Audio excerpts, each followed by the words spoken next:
This is Just Stop, a channel that covered me back in my embarrassing dwindling days. But I'm not commentating on that video. It has problems, but it's not a good reflection of Just Stop's content. No, I'm going to cover parts of his Mr. Enter video. A lot of the video is actually valid, especially the editing related points, although they can be seen as kinda nitpicky, and his points about cherry picking the Mighty Bee are also good, but it's some of the points on Mr. Enter's Nicorama series that I found to be kinda bad. It's not as bad as Turkey Tom's video on Mr. Enter, but at this point, everything is better than the criticism dodger that is Turkish Tim. But enough about Turkmenistan Thomas. I got something to address before I get started. Yes, I know that this video is over a year old, but I cannot find anything that suggests that Just Stop doesn't stand by it anymore, and even if he doesn't, he could still use this criticism to improve his content in the future. Alright, now let's get started with the video. His El Tigre video is also pretty bad. Not only does his editor reuse the same clip over and over in a bad quality with multiple watermarks all over it, but he also says, "Quite honestly, the show kinda just gives lip service to Latin American themes. The show is called El Tigre. It has superheroes that look like Mexican wrestlers, with Mexican accents. But beyond that, the Hispanic themes just feel superficial."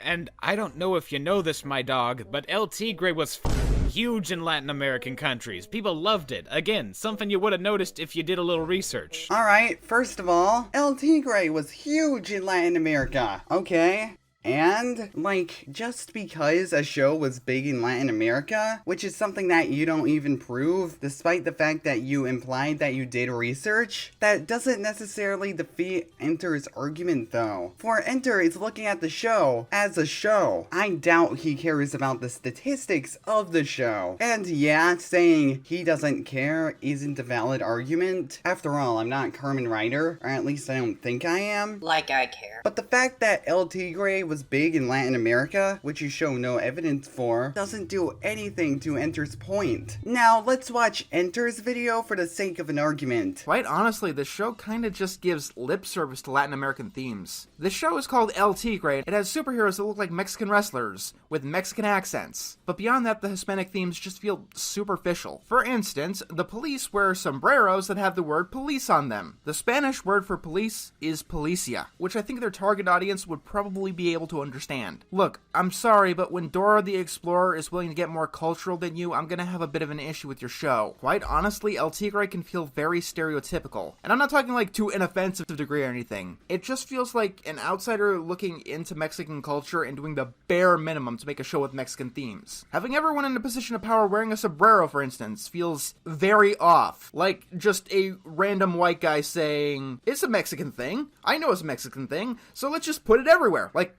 everywhere. Wearing a sombrero is usually seen as a Latin American stereotype, especially a Mexican stereotype. It's like the writers said, if these characters don't wear sombreros, then how will the audience know that the show takes place in Mexico? And the fact that police officers are wearing sombreros makes it worse, because police usually don't wear sombreros, not even in Latin America. The creator himself is Mexican. And this really shouldn't be the case, because I know for a fact that the creator of the show knows a lot about Mexican culture. You know, the fact that he is Mexican. And one of Enter's worst examples is saying the police in Spanish is policia, and that children would get it. For instance, the police wear sombreros that have the word police on them. The Spanish word for police is policia, which I think their target audience would probably be able to understand. But in the first episode of El Tigre I watched as a refresher, guess what I heard?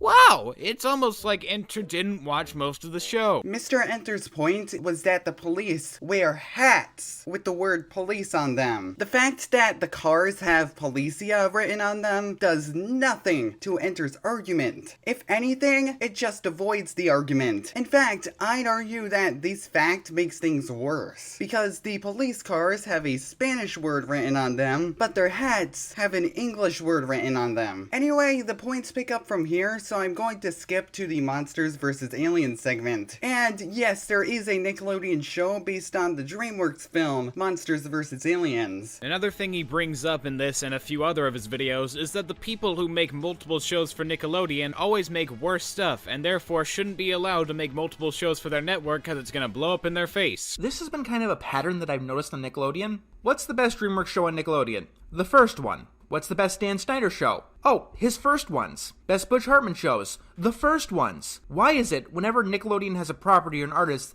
that they like using over and over again, why do they continually get worse without fail? There are no exceptions. It's each and every single time. It's shows like this, like Bunsen, like Kid Danger, that make it very obvious that there's some kind of problem endemic to the very structure of Nickelodeon. Oh, he's missing the point again. Cause like, Enter never said that they shouldn't be allowed to make more stuff. Unless you really, and I mean really want to stretch for a point. He said that when Nickelodeon creators work on multiple shows, the best stuff is always the first shows, and their shows get worse with time, which reveals a problem with Nickelodeon and its structure. Enter never said that they shouldn't be allowed to make more stuff. At least not in the clip you showed, so this just comes off as misinterpretation. And there are some other points that I don't like, such as some subjective stuff. Like, when you make an argument against someone else, it's generally best to avoid subjectivity. One of the most infamous cases of why this is a bad thing is a commentator by the name of Neros Q, who made an infamous video on a cartoon reviewer called Rebel Taxi, where he argues against Taxi's opinion of the Powerpuff Girls reboot is bad with the Powerpuff Girls reboot is good, which doesn't really prove that Taxi's arguments are bad. Granted, you're not nearly as bad as Neros, not by a long shot, but when you argue against Mr. Enter's point of Rise of the Teenage Mutant Ninja Turtles is badly animated with Rise of the Teenage Mutant Ninja Turtles. One of the best visually animated shows I've ever seen. It kinda reminds me of Neros. So yeah, this has been Toganium, and I still don't know how to end these videos.